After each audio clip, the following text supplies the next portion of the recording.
Hey guys, thanks so much for being with us today. I'm excited. I got my best friend here with me in California, and we're just going to talk to you guys a little bit about her journey and how she got out here to California and what she's been doing in the past, what has it been, 6 years? It's been 6 years already.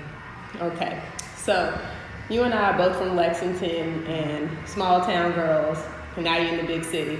What made you want to move out here to California? So I wasn't the girl that dreamed of living in LA or thought that I would ever come to LA. The first time that I came to LA was a trip where I found out the day before I was coming.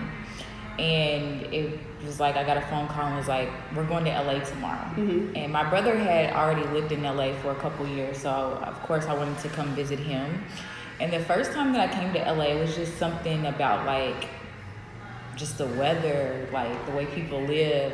Everyone seemed so happy, and I kept coming. I came maybe like 5 times before I moved, and it was just, I just felt like it was right for me. And I just decided to, take a leap of faith, and here I am 6 years later. It's been a journey. It hasn't been easy, but it's been worth it.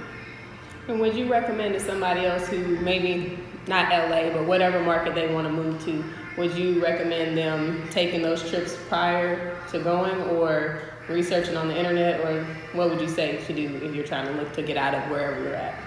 I would definitely say take the trip and go, because the internet versus reality is two completely different things. The difference between like visiting places that you want to travel to and making more of a vacation versus actually somewhere that you want to live. But I truly think that the best thing to do is to leave behind your town and conquer your dreams, because you just never know what's out there or what God has in store for you. And I feel like God makes things happen for you when it's you and Him. Mm-hmm. Like the times that miracles have come to place in my life is when it's been me all alone and God opening doors for me that I didn't even know existed. So I would definitely say travel. If that's what you want to do, if you want to move, do it. And coming to LA, what opportunities have you had as far as meeting people that have helped you advance your career? And maybe talk a little bit about what it is that you do here in LA. So when I first moved to LA, I was 23, and I was currently owning a cleaning service in Kentucky. So moving to LA, coming from owning your own business to thinking about, making my hourly rate was kind of a difference for me. I started working at SBE, which is like one of the biggest hospitality companies in Los Angeles. Mm-hmm. And I didn't even know what SBE was. Like when I first started working for them, it was a job fair. And that's when I say like God opens doors for you that you didn't know were there. It was a job fair, and it was for sales and marketing. And someone was like, Whitney, I think you would be good at this. So I ended up going to the job fair, and I got the job. And so SBE, we own nightclubs, hotels, restaurants. So when I first started working for them, it was like me being this Kentucky girl moving to LA to where everyone's now reaching out to me for the hospitality. So you just never know like what can happen or what's for you. So with meeting these people and you have these connections that you have now, where do you go from here? So you got Whitney Johnson, 29 years old, in LA, kind of established yourself. Where do you see yourself going in the next few years with your career? Are you staying in LA? You looking to go somewhere else? What are you trying to do? I think I'll be in LA. I really love LA.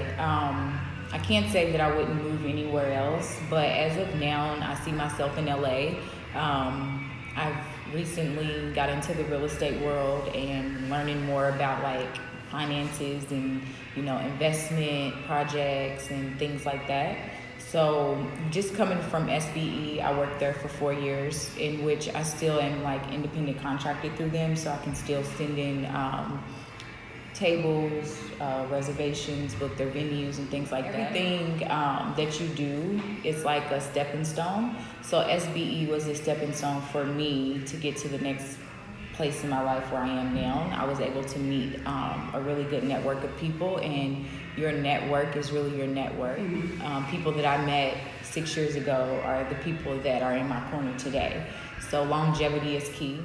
Being a woman of your word, your core that's like pushing you to get to that next level versus people that are like, oh, let's go party or let's go do this. Like, you might need to reevaluate who your core people are. It has been a journey, but I feel like a lot of people live out of fear, and you can't really live your life from fear. You have to be able to know, like, God has that next step. I've been walking on water for the last 6 years. I did not think that I would ever be living in LA or living the lifestyle that I do live, but dreams do come true. So whatever it is that you want in life, go for it. Don't let no one stop you, and shoot for the stars. You heard it here first. Well, guys, thank you so much for watching. If you guys have any additional questions for Whitney, I will post her social media information below and make sure she gets that. So thank you guys for watching. Thank you for your time. Bye, guys.